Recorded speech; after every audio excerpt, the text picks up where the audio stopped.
All right, I want to talk with you guys a little bit about thermostats. I know we've talked about these in the past, but these are an important device for you to really understand. This is the human interface for between a customer and their air conditioning equipment.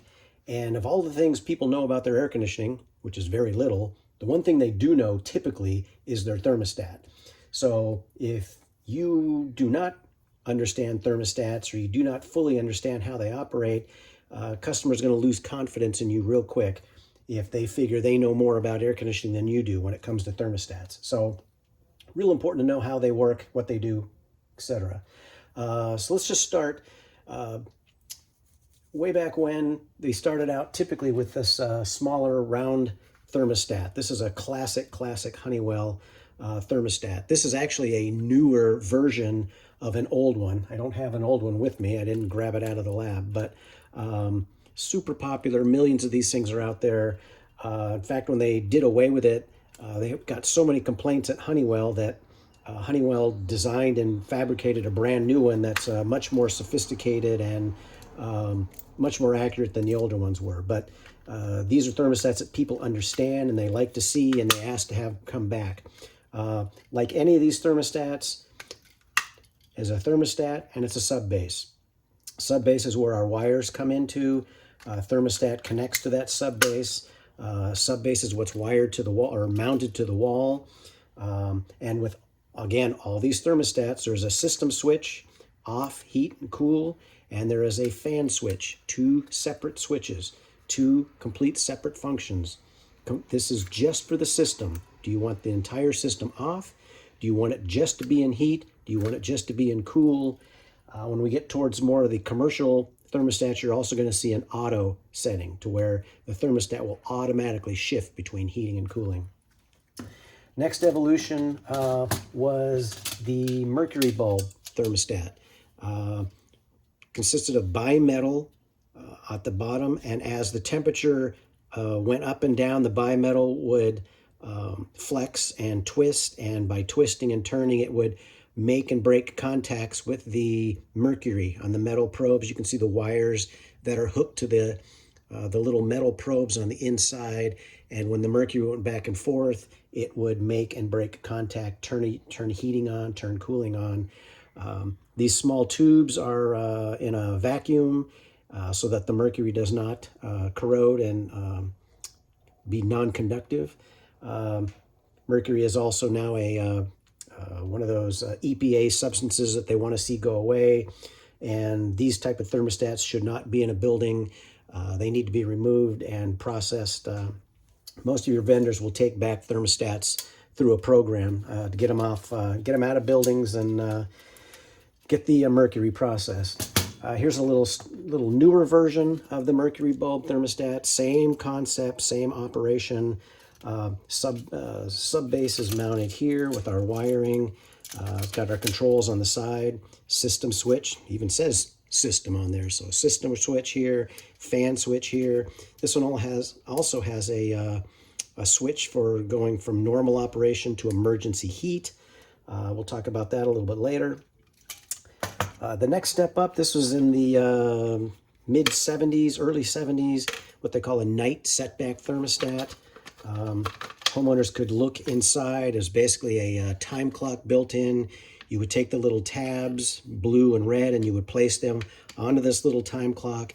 And with the power going to your thermostat, as the time clock turned, it would go into either a day mode or a night setback. You'd be able to see the blue or the red coming through the little hole here.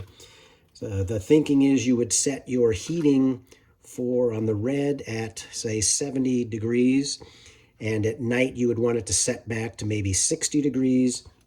So automatically at night at your preset time, it would set back from the 70 degrees down to 60 degrees. So it automatically lower the set point of your heating system while you slept to save energy.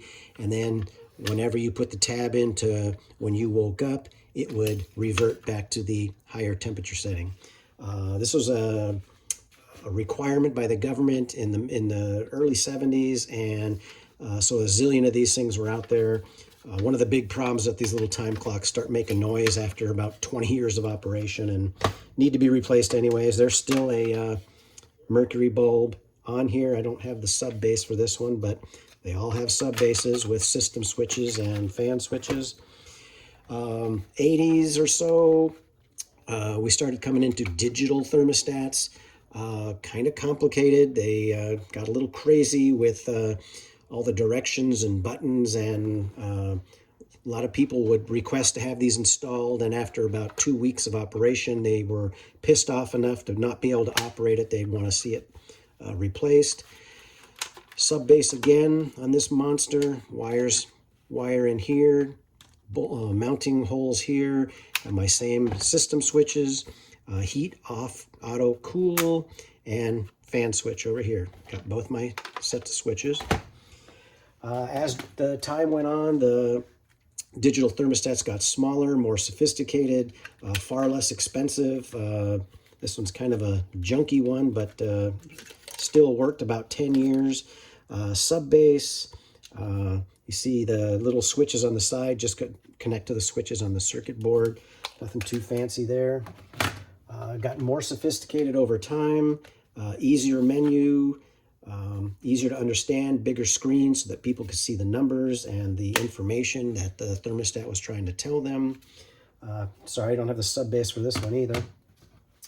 This is primarily a commercial thermostat, very, very popular. There's a ton of them out there.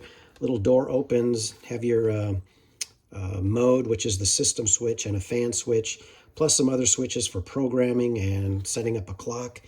These are programmable thermostats, a commercial programmable, so you're allowed to set temperatures and times, and the unit's going to automatically turn on and off at the preset times. There's our sub base with wiring installed already on this one.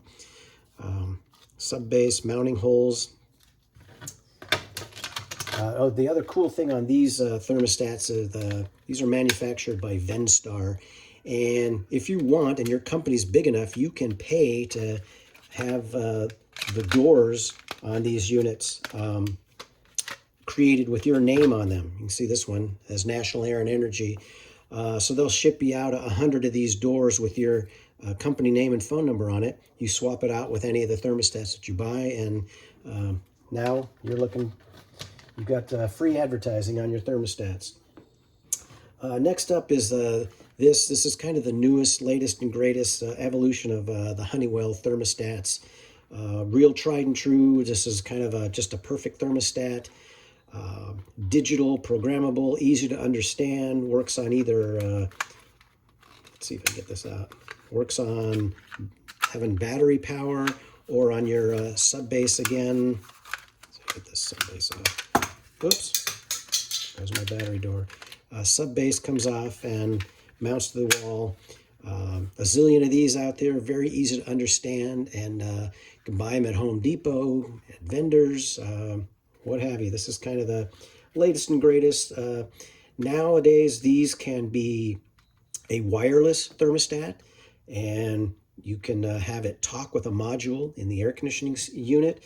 You can have these Wi-Fi enabled to where your computer or your cell phone can talk with the thermostat, tell it when to start, when to stop. Then the next evolution, which is pretty much brings us up to date, is Nest thermostat.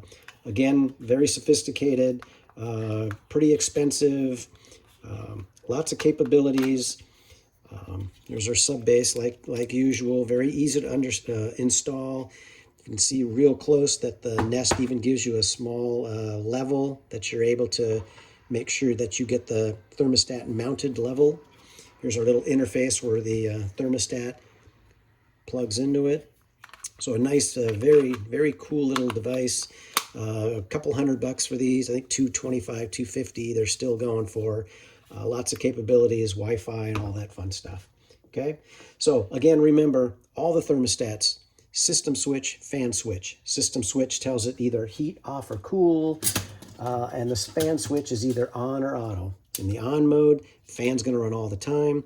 In the auto mode, the fan will run anytime the system is calling for heating or cooling. Okay, that's our big changes, big differences on there.